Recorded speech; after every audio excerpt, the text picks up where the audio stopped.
Olá, sejam muito bem-vindas e bem-vindos a mais um episódio do Urbanidades, podcast sobre o urbano brasileiro.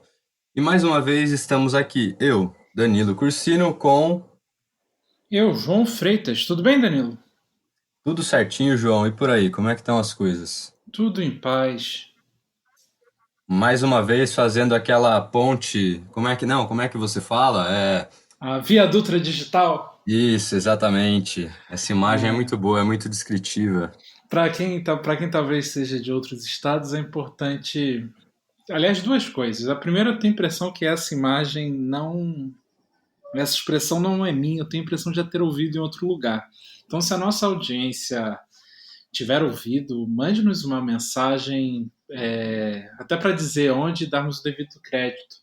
Mas também para quem não é dos outros estados, a Via Dutra é essa estrada que liga de forma mais rápida, né, de forma expressa, Rio-São Paulo. E como eu estou aqui no Rio e o Danilo lá em São Paulo, essa imagem nos acalenta, explica um pouco melhor o que tem sido esse esforço do Urbandata. Certo, exatamente, João. E, bom, acho que você pode aproveitar e contar também um pouco para os nossos ouvintes sobre a entrevistada de hoje, né? Enfim, sobre a entrevista de hoje. Sem dúvida. Agradeço em nome de toda a equipe do Urbandata aos ouvintes que ouviram os episódios anteriores e estão retornando nesse momento. Os que estão chegando agora, dou meus boas-vindas, minhas boas-vindas, melhor dizendo. E esse episódio foi feito com a Paula Gonçalves, que fez sua tese de doutorado sobre a pesquisa, perdão, sobre a obra cinematográfica do Kleber Mendonça Filho. Então ela conta um pouco da obra, ela aborda bastante a obra do Kleber Mendonça Filho, mas sobretudo dando atenção às questões urbanas do Recife atual. Então foi uma conversa bem interessante. A Paula fala bastante da sua pesquisa e nos ajuda também a entender algumas questões sobre especulação imobiliária, sobre ocupação de espaço na Recife atual. É isso. E eu acho interessante, João, que, enfim, ela é uma pessoa que vem da administração, né? Que trabalha aí com diversos projetos culturais.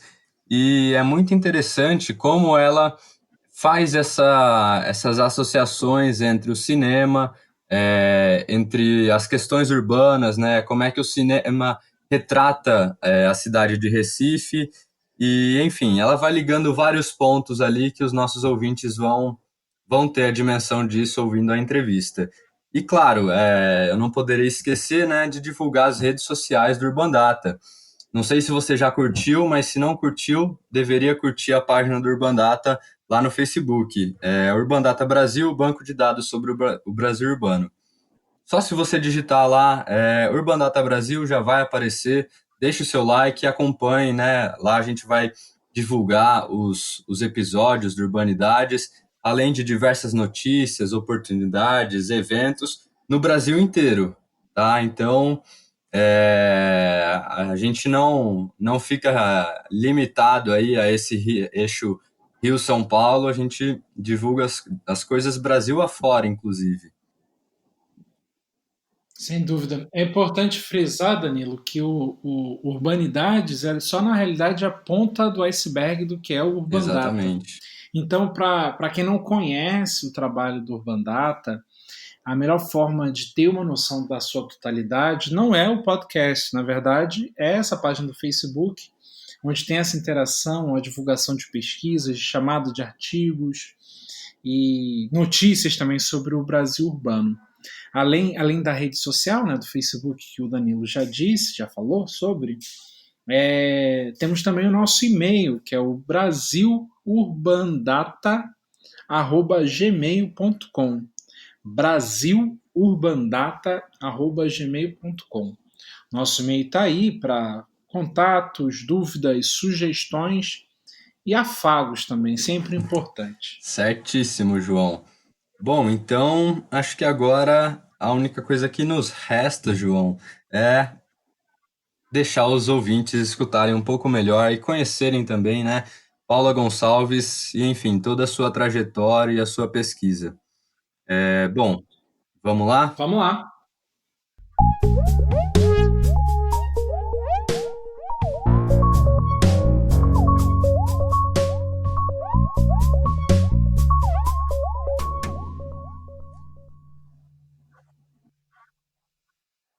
Olá, estamos começando agora mais um episódio do Urbanidades, o podcast sobre o Brasil urbano. Meu nome é João Freitas, eu sou o seu anfitrião hoje e estou aqui com. Marcelo, olá a todos que estão ouvindo esse podcast. Hoje eu participarei de novo da banca de entrevista e estarei aqui com vocês mais um episódio. Eu sou a Luma, vou estar aqui a primeira vez com vocês para entrevistar nossa querida Paula, junto com... Oi, eu sou a Vitória e é a minha primeira vez aqui também. Sou bolsista de iniciação científica do Urban Data e vou fazer aqui com o pessoal a entrevista com a Paula. Muito legal. Como a gente explicou no primeiro episódio, para quem está chegando agora, o grupo do Urban Data é um grupo grande, então a cada episódio teremos uma bancada diferente, tentando também conciliar um pouco do interesse dos participantes com o tema de pesquisa dos nossos convidados. Hoje, para a gente, é um dia muito especial. Estamos aqui com a Paula Gonçalves. Tudo bem, Paula? Você nos ouve bem? Olá, agora sim. Escuto vocês. Maravilha. Seja muito bem-vinda. Para nós é uma honra tê-la aqui. Você poderia falar brevemente sobre sua trajetória, os seus passos até aqui, para que a gente possa, dessa forma, iniciar nossa conversa? Ok, olá, gente. Eu queria agradecer ao Urban Data esse convite para falar sobre Brasil urbano. Meu nome é Paula Gonçalves, eu sou natural do Recife. Minha formação é em administração, fiz a graduação, mestrado e terminei recentemente o doutorado. E a minha vida profissional eu divido em dois momentos que andaram em paralelo. Eu sou docente da Universidade Estadual de Pernambuco, passei por várias faculdades privadas e estou na Estadual de Pernambuco há 10 anos. E sou produtora cultural. Durante muito tempo coordenei uma ONG chamada Encena Arte e Cidadania, aqui no Recife, onde fiz as produções do espetáculo de dança dessa instituição. E, em paralelo, participei da produção de alguns curtas-metragens como produtora executiva. Então, não estava na parte do set, mas eu consegui aliar duas coisas que eu gosto muito, que é o trabalho com a administração e a arte. São dois mundos que tem algumas pessoas que acham que são incompatíveis, mas para mim faz todo o sentido, e isso tem tudo a ver com minha trajetória e com minha história dentro da pesquisa, né? Que eu acho que é por isso que a gente vai bater um papo hoje com vocês. Muito legal, Paula. Aliás, essa é uma questão que ontem, quando a gente estava pensando, né, na entrevista e tudo mais, foi levantada, mas a gente faz em breve. E, Paula, é para a gente uma interseção interessante, realmente, essa da produção cultural e da administração. Sua tese de doutorado traz um pouco sobre essa sua ligação com o cinema, né? Você poderia falar um pouco sobre a tese em si? Então, a tese, ela tem tudo a ver, acho que, com a minha história em relação ao cinema e minha história de observar a cidade, porque foi desenvolvida dentro de um grupo de pesquisa de estudos urbanos, dentro do programa de administração, mas eu não tinha essa preocupação de desenvolver um trabalho técnico ou voltado diretamente para alguma política pública específica. E o cinema, ela tem essa ligação com a cidade, né? O cinema tem essa ligação com a cidade desde o seu início, da sua história, né? No filmar a cidade. E quando eu comecei a observar a cidade que eu moro e sobre o qual me debrucei na tese de doutorado, que é o Recife, eu refleti sobre como também ir ao cinema mudou ao longo desses anos, né? Se antes a gente ia para o cinema no centro da cidade, para isso precisava se deslocar do bairro até o centro, e meus pais contavam que antes tinham cinemas de bairro, eu já não vivia essa realidade. Depois os cinemas passaram a estar dentro do shopping center, e aí várias salas no centro da cidade foram sucateadas, destruídas, e hoje em dia, ir ao cinema, ele passa também por uma decisão de você pegar um trânsito, um engarrafamento exorbitante, passar por lugares da cidade que não são agradáveis, e também estar numa sala de projeção em que aquele momento sublime, às vezes, é atrapalhado pela própria dinâmica de estar dentro de um espaço que a gente considera um espaço premium, que é aquele espaço fechado do shopping center, baseado numa segmentação de mercado, num público previamente definido. E em paralelo a isso, acho que dos anos 90 para cá, e principalmente a partir dos anos 2000, a gente começa a ver a cidade do Recife de uma forma mais intensa, sendo projetada nos filmes. Então, essa relação entre a cidade e o cinema, ela é uma forma da gente refletir sobre o imaginário urbano, sobre a nossa realidade e extravasar também um pouco o lado criativo da pesquisa, eu considero, de que a nossa interação com as cidades ela não está só no ambiente construído, na arquitetura, na economia, no aspecto social direto, mas também através de suas representações midiáticas. E acho que o cinema e a cidade cinemática elas são bem importantes como um ponto de reflexão.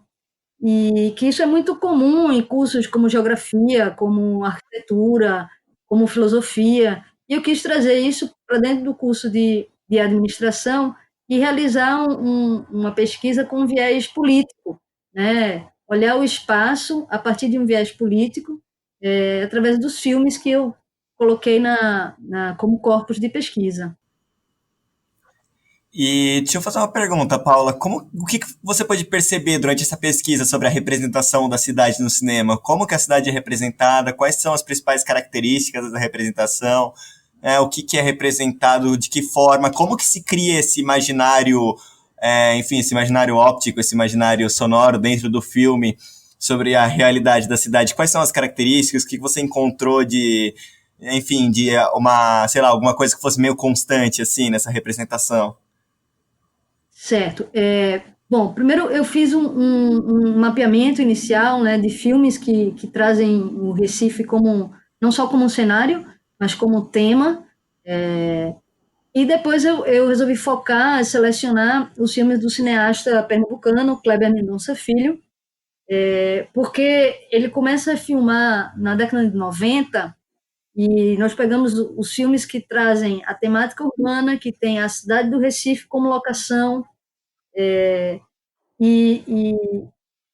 conseguimos ter uma visão das mudanças nessa cidade, nessa representação, da década de 90 até o lançamento de Aquários, né, que é o último filme que está no corpus de pesquisa, que foi 2016, e percebemos como o cineasta ele consegue, através de seus filmes, mudar um pouco, deslocar até o imaginário do Recife. Eu não sei se vocês conhecem a cidade do Recife, mas muito do que é propagado na mídia e também em filmes anteriores, né, em outras gerações do cinema, era muito baseado no centro da cidade, né? O Recife é conhecida como a Veneza brasileira, a cidade das pontes, dos rios, do grande casario colonial, e nós não vemos praticamente isso nos filmes de Kleber. Ele desloca geograficamente, suas principais locações estão na zona sul da cidade, que é na área de Boa Viagem e Setúbal, que é uma localização de Boa Viagem, e que, ao mesmo tempo, ela é uma área de urbanização recente. Né? A urbanização de Boa Viagem ela vem começa na década de 60, como casas de veraneio, vai crescendo, e a partir da década de 80, ela se intensifica. Então, é uma área que, diferentemente do centro da cidade, de outras áreas da cidade, elas precisaram para supostamente se modernizar, destruir parte da nossa herança de arquitetura, de desenvolvimento que tinha de identidade da cidade. Boa Viagem, ela cresce já com uma ideia de ser um lugar moderno, com arquitetura moderna, com lugares para os automóveis, e uma cidade supostamente melhor de se viver. E é exatamente isso que, quando a gente vê na tela do cinema, a gente se depara que não necessariamente esse novo, esse moderno, ele produziu uma cidade melhor de se viver. Ou até leva-nos a questionar essa ideia que, como coloquei na tese, que muitas vezes a gente acha que o novo, ele é bom. Não, o novo é novo, não necessariamente ele é bom. Ele pode ser bom ou não.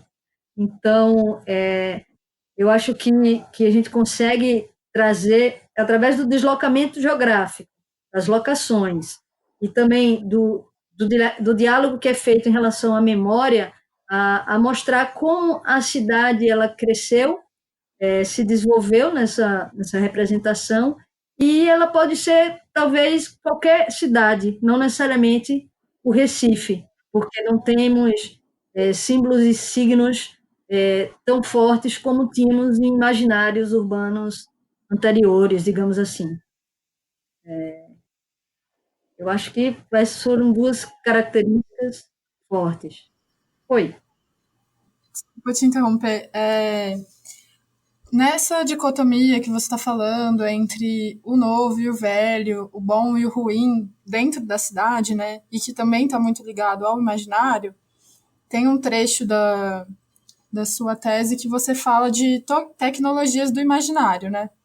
E aí eu fiquei pensando, talvez esse imaginário de que o bom seja uma coisa positiva tem a ver com uma tecnologia mercadológica, né, com as propagandas, com a intenção de vender alguma coisa, e aí o cinema vem com outro tipo de imaginário, né, pelo que eu estou entendendo, artístico, informativo também, né, de questionar tudo isso que você mesmo falou, né.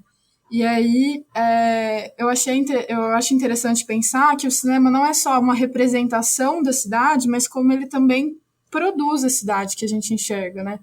Não é só uma representação, mas também ela produz o imaginário e consequentemente, produz a cidade que as pessoas vivem. Você concorda? Não, exato. E essa questão do imaginário urbano, a gente diz que é uma via de troca constante, né? O cinema tanto contribui para a produção do imaginário urbano da cidade que a gente vive, quanto também bebe nesse imaginário e na cidade concreta para produzir novas imagens. Então, é algo em constante trocas, né?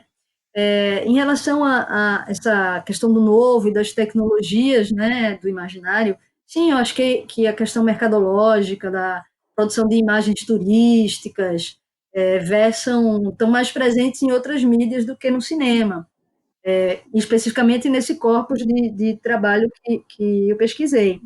Mas mesmo nesse corpus de trabalho, eu problematizo na tese a questão que, muitas vezes, o discurso da construção civil ele traz essa questão de que o novo ele é bom, né?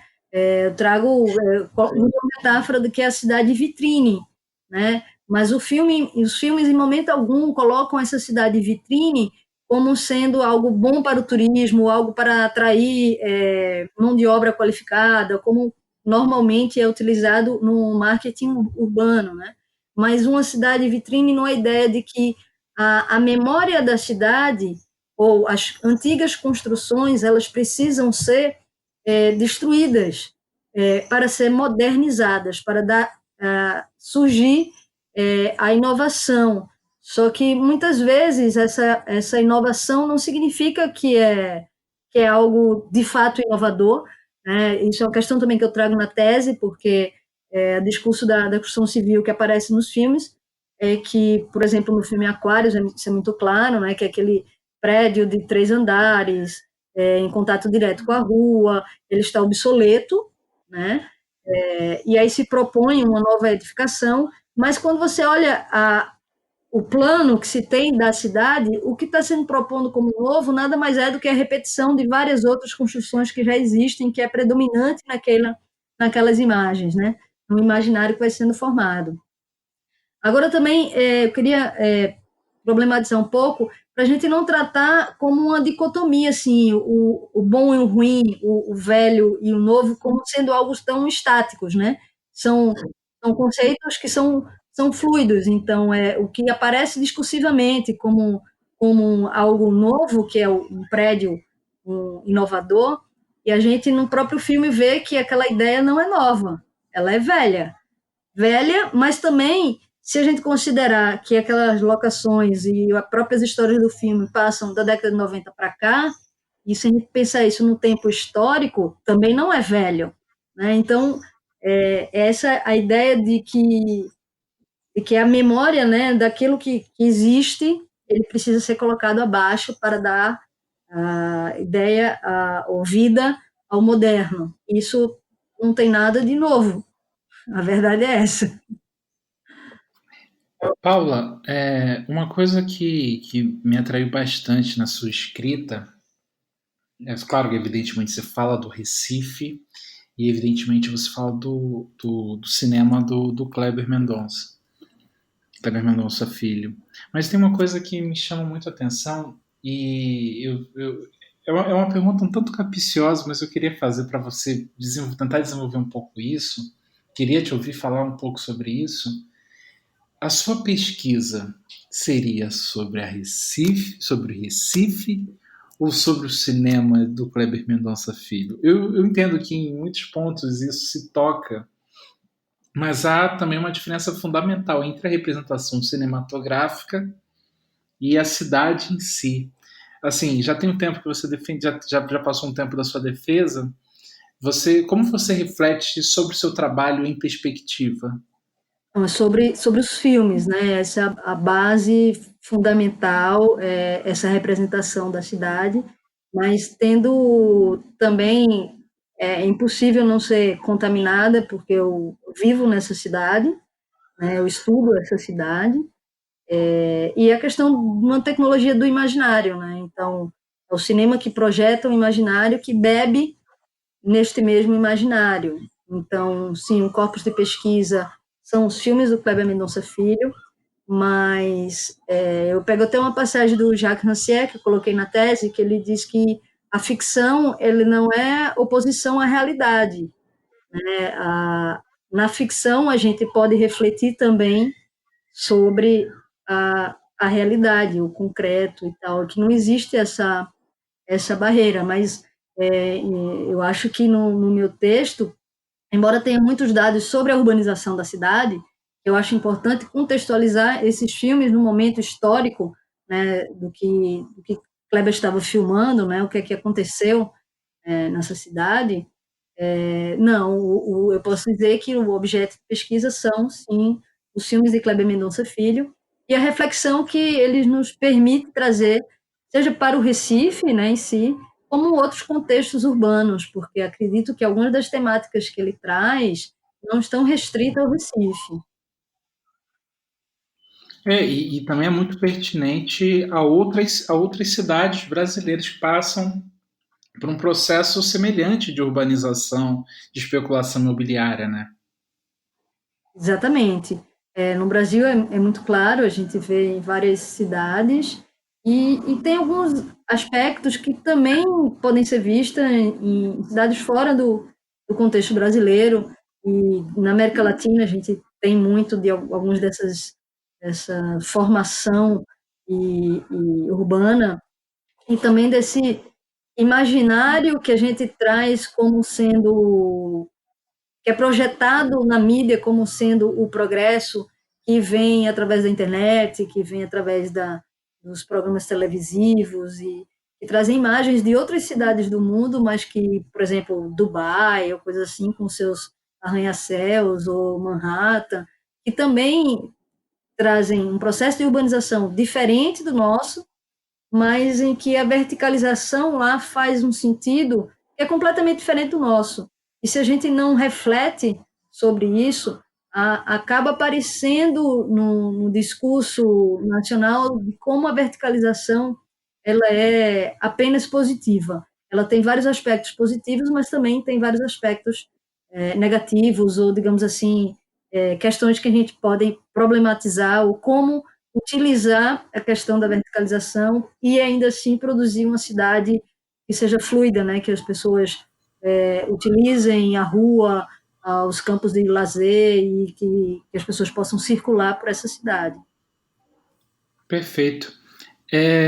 Ontem estava conversando com o Luma, Vitória e Marcelo, e eles levantaram uma questão que eu acho que seria muito pertinente, já que agora você fez essa apresentação do trabalho de forma ampla.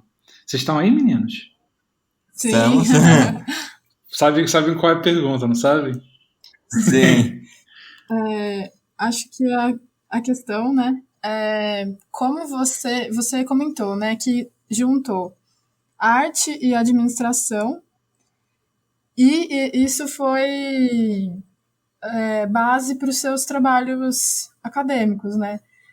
Esses trabalhos, esse tema, essa junção, ela foi bem aceita na academia? Como ela foi recebida? Você teve alguma dificuldade de trabalhar isso num ambiente que às vezes tenta separar tanto esses dois temas? Então, eu diria que até a realização do meu mestrado, que pega na minha trajetória acadêmica, até a realização do meu mestrado, essa afinação estava perfeita, porque na época eu trabalhei em marketing cultural, então é um tema tudo a ver com a administração e eu conseguia estar também no mundo da arte, no mundo da produção cultural. E aí eu confesso que depois que eu terminei o mestrado, eu passei um tempo para voltar para fazer o doutorado, porque foi um tempo fundamental para eu entender também como eu poderia me posicionar na academia. E nesse período eu fiz uma especialização em gestão cultural, né, e algumas pessoas até comentavam, mas você já é mestre, por que está fazendo especialização? E comecei a publicar em programas interdisciplinares, revistas interdisciplinares, e resolvi voltar para o doutorado em administração por conta também do grupo de pesquisa em estudos urbanos na Universidade Federal de Pernambuco. Então, era algo que tinha tudo a ver com minha vida, com o que eu estava fazendo, com o que eu estava escrevendo. E esse grupo de pesquisa tem essa felicidade de ser um grupo completamente, digamos assim, sem amarras disciplinares. Então, a base da minha tese, por exemplo, eu fui buscar muito da filosofia, né, com Jacques Rancière, com um pouco de Foucault. Para quê? Para poder refletir sobre o tema que eu estava trabalhando, sobre o mundo acadêmico também, porque a gente compreende, pelo menos eu compreendo, e acho que acredito que grande parte dos meus colegas também, que o doutorado ele não é para produzir um conhecimento técnico que vai ser aplicado amanhã, não. É muito mais para nos preparar para ter uma visão crítica, criticar as bases da nossa sustentação em relação ao desenvolvimento urbano, a desenvolvimento econômico, social, e sim, eu consegui desenvolver essa tese dentro do programa em administração da Universidade Federal de Pernambuco, e muito bem quista e muito bem aceita entre os meus pares, mas também entendendo que o nosso grupo de pesquisa ele é considerado um outsider, o mais diferente do programa.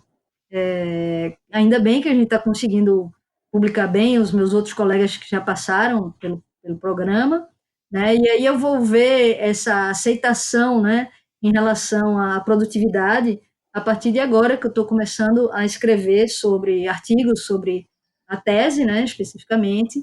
E eu acredito que o convite que vocês me fizeram também já é uma resposta para isso. Sim, eu acho que tem espaço na academia, se a gente principalmente não pensar a academia como os quadrados temáticos relacionados a áreas que tentam nos aprisionar. Não, nós estamos aqui exatamente para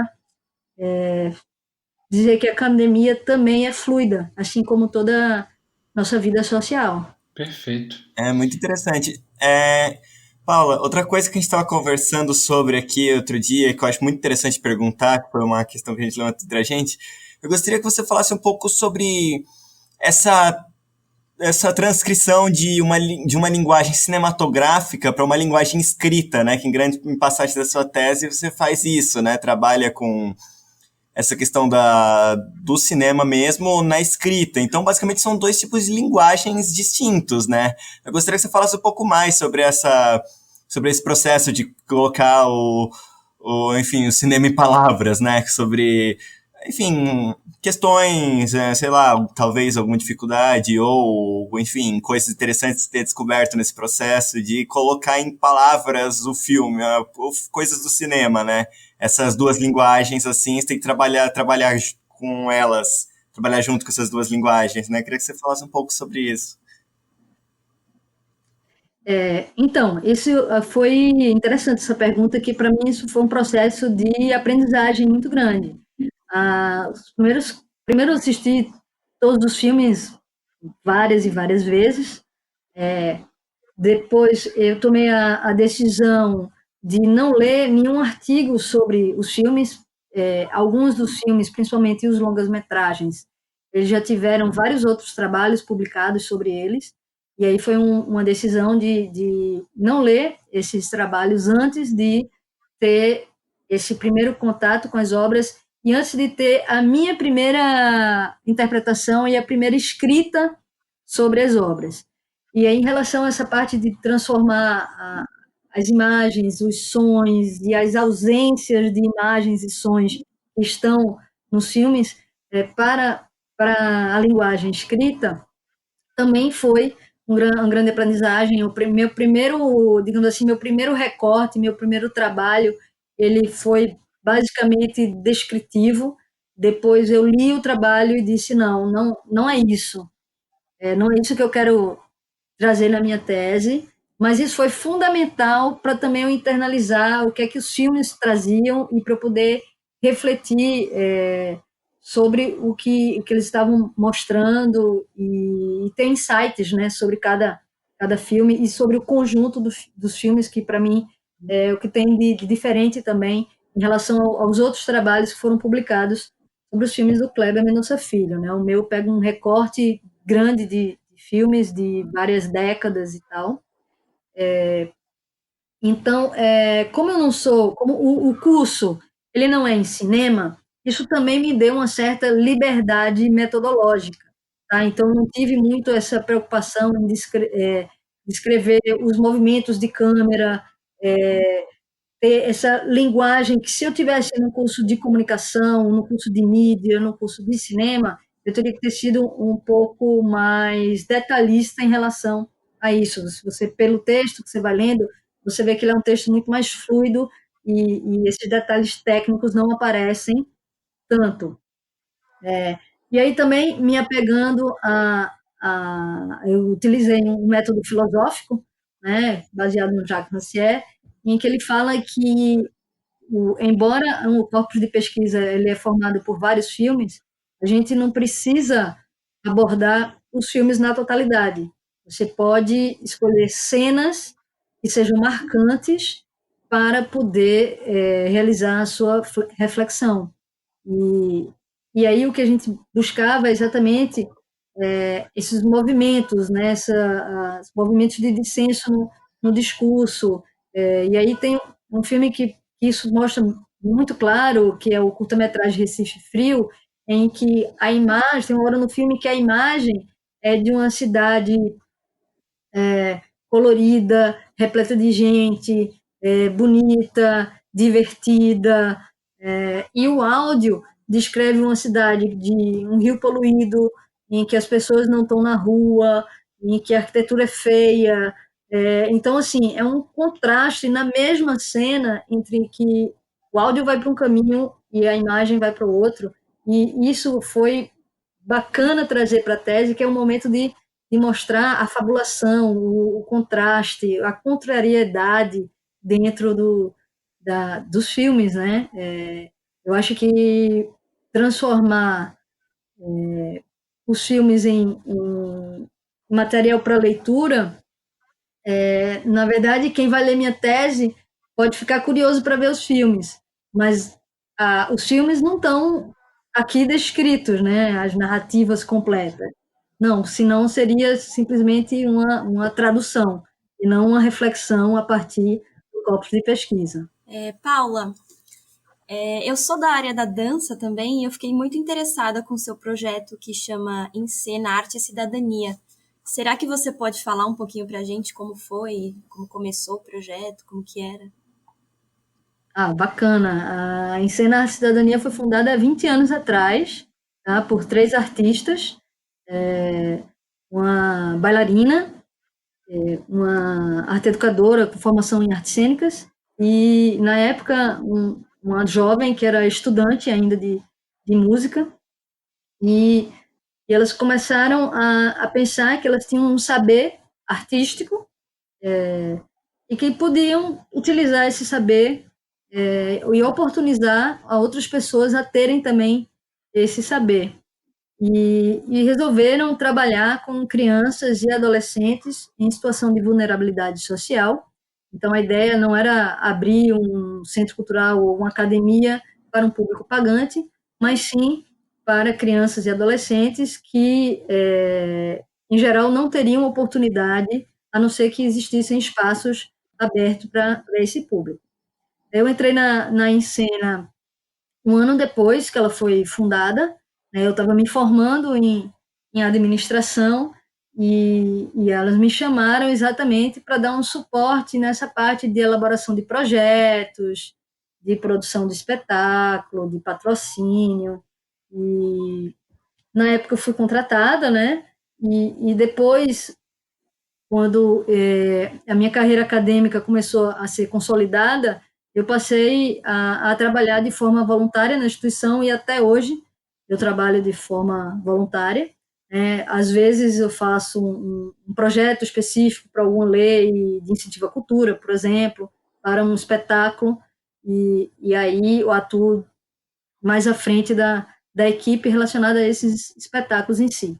Em relação a espetáculo, nós temos, já em 20 anos, nós fizemos 6 espetáculos de dança, com temporada, com viagem por outras cidades além do Recife, com sucesso de público, e isso é muito gratificante, porque é muito difícil você ter mesmo as companhias profissionais que a gente tem no Brasil, são poucas, né, que conseguem ter uma longevidade assim tão grande, né, e ao mesmo tempo trabalhando com crianças. E aí algumas pessoas podem dizer, poxa, mas 20 anos só 6 espetáculos? Não, 6 espetáculos é muito bom, porque a gente trabalha exatamente com formação, né? E cada espetáculo desse passou pelo menos 3 anos em cartaz ou viajando, né? Então é um retorno que a cidade do Recife e outras cidades nos dá também para o trabalho desenvolvido. É bem empolgante trabalhar lá. Agora a gente está num processo de modificação da instituição, porque algumas políticas públicas relacionadas à infância mudaram, e a partir do ano passado, eu estava fora por causa do doutorado, estou voltando agora, a instituição começou a trabalhar com crianças a partir de 4 anos de idade, né? Então, todo um processo de dança clássica e o que a gente chama de dança criativa, que é exatamente deixar as crianças explorarem o espaço e trazer os seus saberes para dentro da sala de dança e transbordar através do corpo toda a ludicidade e pensar a realidade a partir dessas esferas. Bom, é isso. Se vocês quisessem falar mais sobre dança também, a gente pode abrir outro programa só sobre dança, né? Eu tô aqui muito feliz. Muito legal. Paula, como eu comentei, e a gente tem tentado fazer isso no nosso podcast, de pedir aos nossos convidados que compartilhem uma história de campo, algo curioso do processo do trabalho, que seja interessante, que promova algum tipo de reflexão. Sei que às vezes bate pronto, é difícil trazer uma história dessa, mas você teria alguma para compartilhar conosco? Eu acho que sim, acho que algumas eu até já falei, toquei aqui, que eu acho que enfatizar essa decisão de ir para o campo, que foram os filmes, antes da leitura prévia dos artigos que já foram publicados sobre o filme, acho que isso foi muito forte para mim, para consolidar a minha pesquisa e a minha visão sobre esses filmes. A outra questão foi fazer uma triangulação, não foi bem uma triangulação, mas também um bate-papo à medida que eu ia assistindo os filmes e escrevendo sobre os filmes. Eu ia mostrando esse texto para o meu orientador, para os meus colegas, outras pessoas, para a gente percebendo outros aspectos. Isso foi bem enriquecedor. Eu tive eu diria o privilégio hoje em dia, que a gente não sabe como vai ficar isso politicamente mais na frente, de passar 6 meses na Universidade do Porto, com um grupo de pesquisa da arquitetura, né, um pessoal que trabalha arquitetura e cinema, e aí eles me davam outra perspectiva em relação aos filmes, porque o meu viés era político e eles traziam outras perspectivas, e isso foi muito, muito bacana e enriquecedor para o meu texto. E no final, e aí a curiosidade, que eu fiz algumas entrevistas, né, que eu considerei que foi complementar a tese, porque elas foram fundamentais para eu entender Kleber Mendonça Filho, né, o objeto de pesquisa. Você chegou a conversar com ele, né, por WhatsApp, não Exatamente, foi? né, o corpus de pesquisa eram os filmes, mas eu considerei que era importante eu me aproximar do cineasta, né? E aí eu fiz essa aproximação através de pessoas próximas a ele. Né? A primeira foi a cineasta Mariana Lacerda, que conhece Kleber desde a época que ele fez, antes dele fazer o primeiro filme, né? E ela fez o filme Menina Aranha, que, de certa forma, ele aparece, não o filme, mas o personagem aparece em Um Som ao Redor depois. E aí Mariana ela foi me dando detalhes de referências que eu poderia buscar para entender os filmes e o próprio Kleber. E foi ela que me passou o contato do Kleber e de Emily, que é a produtora dos filmes, né? E sócia dele e também esposa dele. Mas depois, quando eu entrevistei a Emily, o foco foi ela como produtora daqueles filmes, né? E também para tentar entender esse universo que ele trabalha. E aí, com essas duas entrevistas, eu parti para a análise dos filmes e só conversei com o Kleber depois da análise realizada. Então, esse foi um aspecto também interessante, porque eu fiz a análise, eu escrevi os capítulos, né? Depois eu conversei com o Kleber e depois eu reescrevi, eu voltei para aquilo que eu tinha escrito depois da conversa com ele. O fato de ter sido por WhatsApp foi uma questão de como realizar, de fato, porque eu estava em Portugal e ele estava no Recife, né? Então não tinha.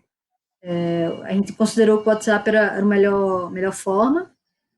Antes de eu viajar para Portugal, eu entrei em contato com ele, só que a gente não conseguiu se encontrar, porque ele estava filmando o filme novo dele, eu tinha acabado de filmar, não sei, que é o Bacurau, que vai estrear agora em Cannes. Sim. E aí a gente não conseguiu a agenda, mas todo momento, depois, quando eles ficaram sabendo da existência da tese, o Kleber foi super solícito e me deixou muito à vontade, né, de escrever a minha interpretação, né, dos dados, ficar muito tranquila em relação à pesquisadora, né, que estava ali naquele processo, e também que se precisasse de mais alguma informação e tal, ele estaria disponível.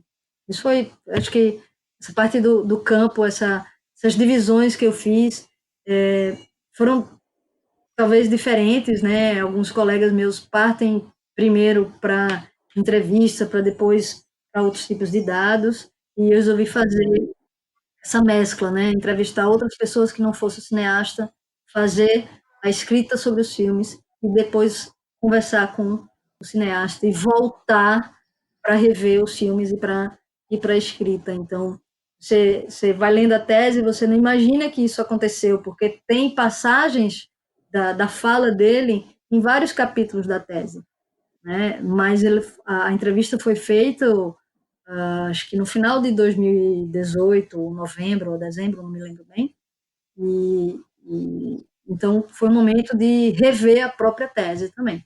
Foi bem interessante, eu gostei, acho que foi talvez uma coisinha aí instigadora para quem quer pesquisar o cinema e tal. Bacana. Muito legal. Paula, e ele chegou a tomar contato com a sua primeira análise ou ele não, ou você, enfim, ele não teve contato com essa sua análise antes da entrevista? Não, ele não teve, não mandei para ele a análise exatamente porque eu não queria que ele influenciasse também, desse uma visão dele sobre a análise, poderia também comprometer toda a minha própria estrutura como pesquisadora, né? Eu acho que isso é bem interessante fazer agora, passar a tese para ele e marcar uma nova entrevista depois que ele lê a tese, porque isso pode gerar outros insights e pode ser outro trabalho bem legal para ser desenvolvido. Uhum. Paula, me Uma boa permita mais ideia. Já tem até parceria para escrever, Paulo. Se precisar, o Marcelo está disponível. Opa! Me permita uma pergunta. Mais de uma vez durante a nossa conversa, você mencionou que seu trabalho era um trabalho com um forte cunho político e que isso se transformou um pouco ao longo do processo, pelo que eu entendi da sua fala. O próprio cinema do Kleber é também um cinema muito político, né? Isso tá muito forte. Como que isso se transformou? Como que o seu trabalho não é político, sabe? É uma dúvida que me bateu agora. Me conta um pouco mais nos conte um pouco mais desse processo. Não, acho que o meu trabalho é totalmente político. Eu acho que não deixei muito claro. Bom, primeiro falar um pouco dessa história do cinema político, né? Do cinema do Kleber ser um cinema político. Ele mesmo diz que nunca pensou em fazer um cinema político, que o entendimento que ele tinha sobre cinema político não tinha nada a ver com os primeiros filmes que ele fez. E só depois, quando ele começou a ler as críticas e os trabalhos acadêmicos sobre os filmes dele, que ele percebeu o potencial político dos seus filmes. E aí, o outro aspecto, que tem tudo a ver quando eu falo do viés político, foi da escolha filosófica do trabalho, baseado principalmente no filósofo Jacques Rancière, e ele traz que a política do cinema ela não está necessariamente ligado à postura militante do cineasta, ou não está, pode até não estar de forma clara na narrativa, né? Porque pode estar ou não de forma clara na narrativa, porque, na verdade, você pode captar essa questão através de cenas específicas, porque a política ela está principalmente no olhar do espectador. Como aquelas imagens fazem o espectador refletir sobre o mundo que pode ser visto, dito, falado, sobre os corpos que estão presentes naquela representação ou que estão ausentes, por que estão ausentes, né? Como se isso acontece a partir do repertório do que quem está assistindo produz. Então, a gente diz que o potencial político do filme ele é maior quando existem outras pessoas refletindo sobre o filme ou a partir do filme, né? E produzindo novas histórias, novos filmes, novas pesquisas, novos artigos, novas críticas. Então, nesse aspecto, o filme do Kleber ele é sim extremamente político, não só porque ele traz questões fundamentais, principalmente a política urbana, em seus filmes, mas também porque é um arcabouço de reflexões e que isso pulveriza para várias áreas temáticas.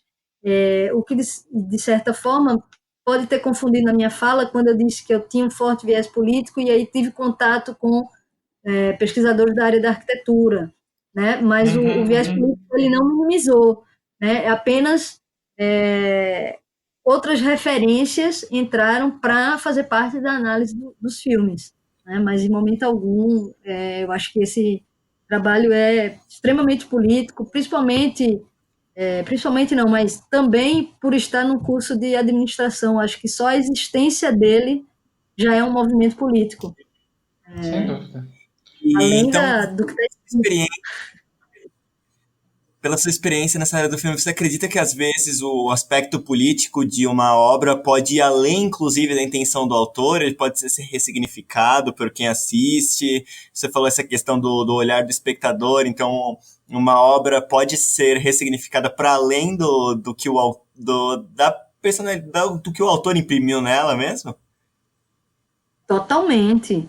Se a gente fosse considerar o aspecto político unicamente com a intenção do artista, a gente diria que se não tivesse o efeito que o artista programou ou intencionou, seria um produto fracassado em relação à mudança social ou coisa desse tipo, né?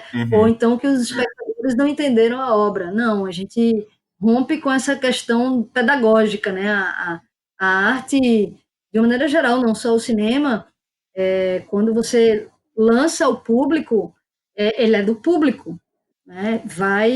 Pode ver a significação de acordo com o que os artistas intencionavam ou não, é o público que vai dar novos significados, né?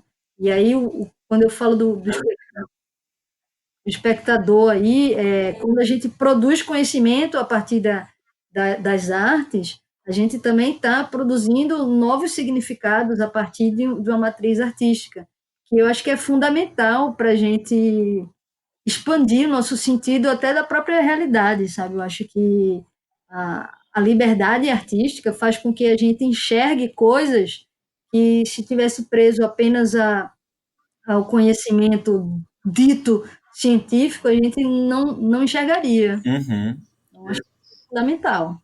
Paula, por falar nessa liberdade artística e política também, eu lendo a sua tese, fiquei pensando que o imaginário urbano coletivo ele é muito influenciado pela produção cultural nacional. E quando essa capacidade de produzir e gerir cultura ela é enfraquecida, eu acho que há um enfraquecimento também do imaginário coletivo. E como produtora cultural, qual que é a sua opinião sobre os recentes cortes no orçamento da Ancine? E justamente no mesmo dia que 4 filmes brasileiros foram indicados para concorrer lá em Cannes, queria saber a sua opinião. Olha, eu acho que as notícias que a gente está vendo da Ancine são preocupantes, né? Primeiro, a questão do TCU dando um prazo muito pequeno para a agência se reestruturar, com uma equipe que a gente não sabe qual a competência técnica para conseguir produzir o que o tribunal está solicitando, técnica e também de número de pessoas, né, porque a Ancine, quando foi fundada, a gente tinha pouquíssimos filmes nacionais sendo lançados, né, então a gente tem uma produção que estava em alta até agora, então isso demanda também novas pessoas trabalhando nessas outras questões, que são técnicas, que não tem nada a ver com a questão artística diretamente, certo? Então, é muito preocupante o que está acontecendo, e o cinema nacional, ele já luta muito para ter janelas de exibição, né? A gente vê, por exemplo, quando a estreia aí do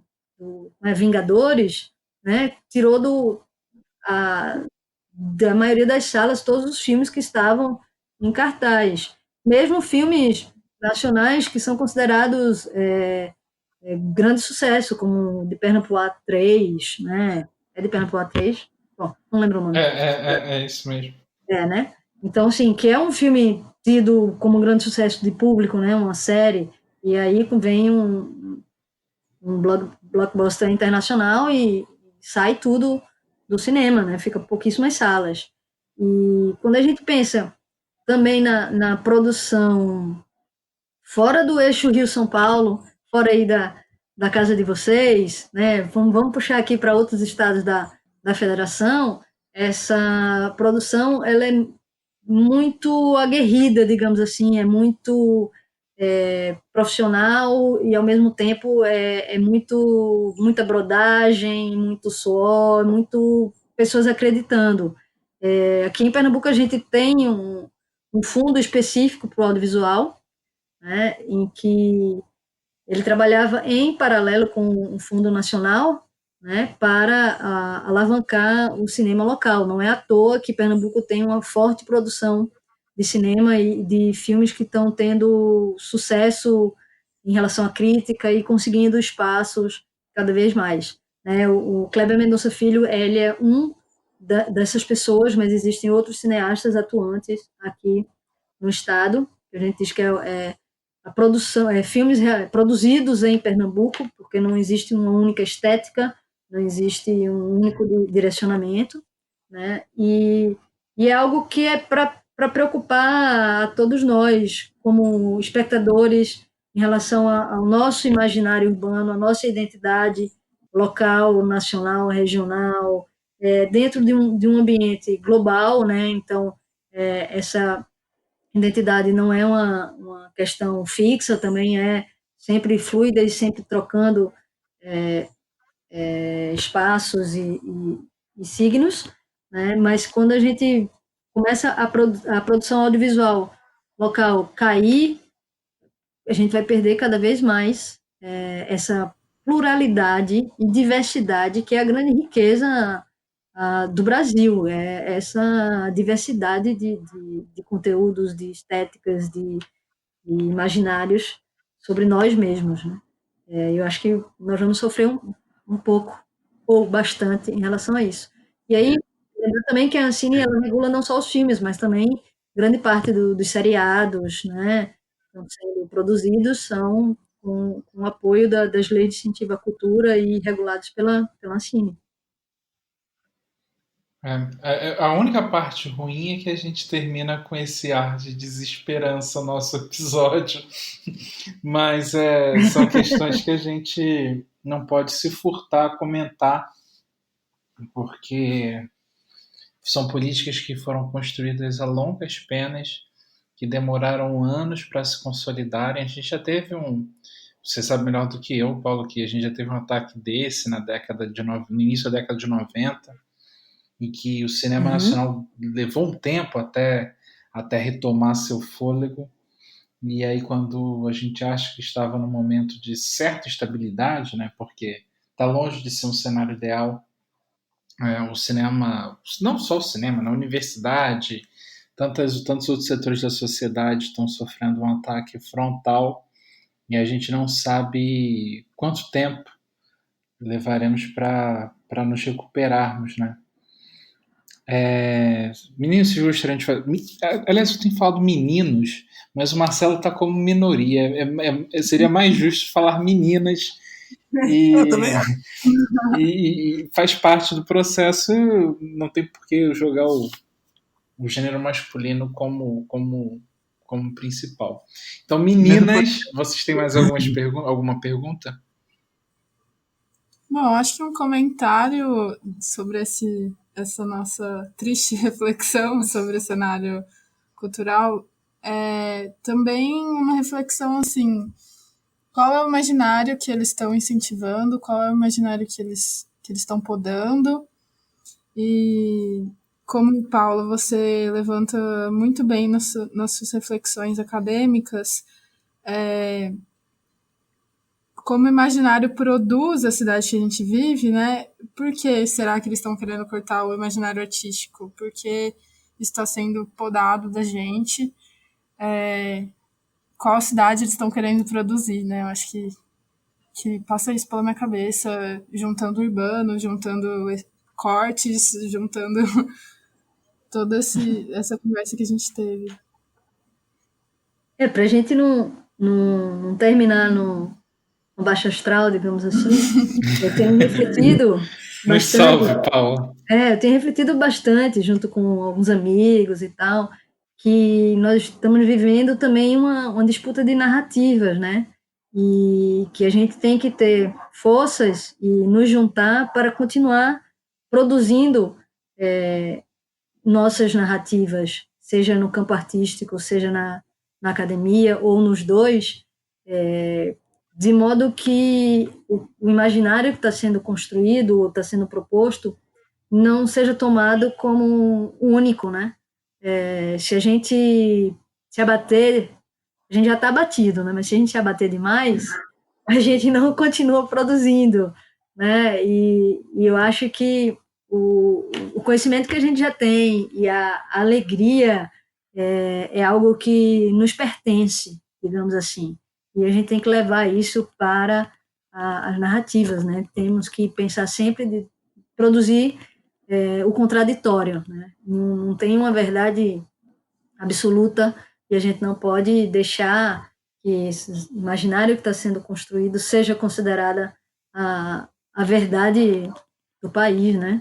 Não dá, a gente tem que fazer o nosso, a gente tem que continuar produzindo, tem que continuar rindo e continuar dançando e indo para o cinema, assistir cinema nacional, e se de repente a produção de longa-metragem estacionar, valorizar os curtas, botar isso para circular, utilizar as formas e os meios que tiver à nossa disposição, né?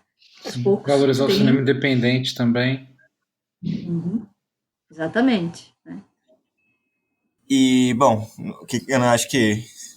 Não sei o que você pensa sobre isso, né, Paula? Mas se estão atacando tanto as artes, a universidade, tudo isso, é porque a gente faz algum barulho, né? Se a gente não tivesse relevância, não estariam atacando, né? É verdade. Sim. É verdade. E quando eu vejo a notícia, né, o ataque direto aos cursos de filosofia, aí eu desenvolvo uma tese no curso de administração que tem uma base filosófica fortíssima. Né? E é isso. Fora do radar, né? A gente tem que continuar. Você basicamente está voando fora do radar. Vamos colocar dentro do radar. Olha, o programa de vocês vai ter um público. Divulguem, avisem para poder também fazer circular aqui no Recife. E a gente vai se colocando, tentando se colocar dentro do radar. Sem dúvida. Não, mas dependendo do radar, é melhor voar fora mesmo, porque se estiver fazendo filosofia dentro da administração, é bom que não chama atenção. É um comentário que é curioso, mas assim, eu tenho visto alguns programas terem cuidado na hora de dar o nome da disciplina para não entregar muito de cara qual é a proposta, né? A gente tá... Quer dizer, não sei se... Espero que não nos ouçam. Mas a gente está organizando na Fundação Casa de Rui Barbosa, porque eu sou do turismo, eu sou turismólogo. A gente está organizando na Fundação Casa de Rui Barbosa o Seminário Nacional de Turismo e Cultura. E o nome o tema desse ano seria Criatividade em Momentos de Crise, né? E a gente optou por bem tirar esse momento de crise. Manteve a mesma descrição, a mesma proposta, mas para que vai entregar de mão beijada? Para que atrair essa atenção não desejada, digamos assim? É bom que eu já fiz o jabá do evento, né? Depois isso vai entrar na agenda. Mas muito legal mesmo. Eu gostaria demais de agradecer sua presença aqui, Paula. Foi para a gente muito, muito especial essa reflexão, poder ouvir você falar sobre sua pesquisa, sobre a sua atuação no projeto social. E a gente só tem mesmo que agradecer. Você gostaria de deixar uma mensagem para encerrarmos a nossa gravação? Sim, eu gostaria de agradecer também o convite. É sempre estimulador a gente parar para falar sobre o nosso trabalho e ouvir outras pessoas que se interessaram por ele. E aí eu tenho uma curiosidade que também refletiu nesse trabalho que eu não contei.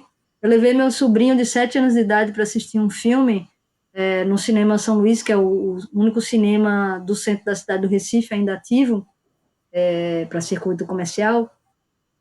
E quando ele chegou lá, ele me perguntou: cadê o shopping?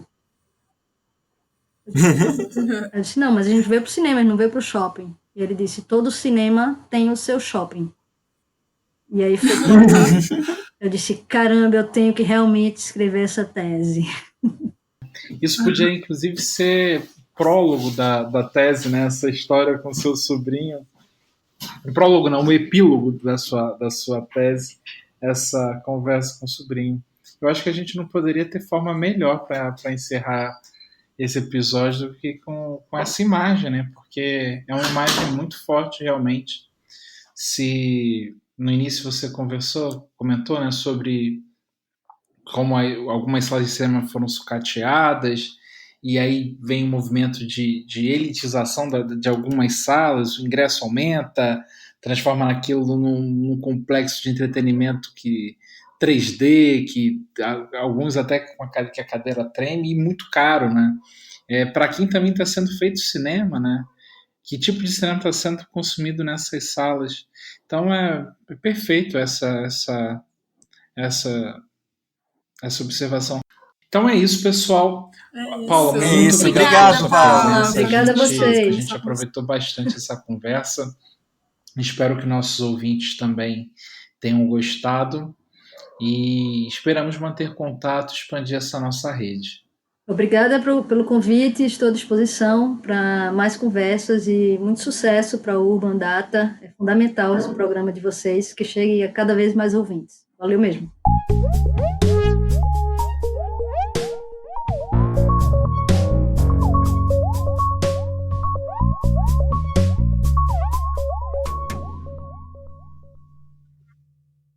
O Urbanidades é produzido pelo Urban Data Brasil, banco de dados bibliográfico sobre o Brasil urbano.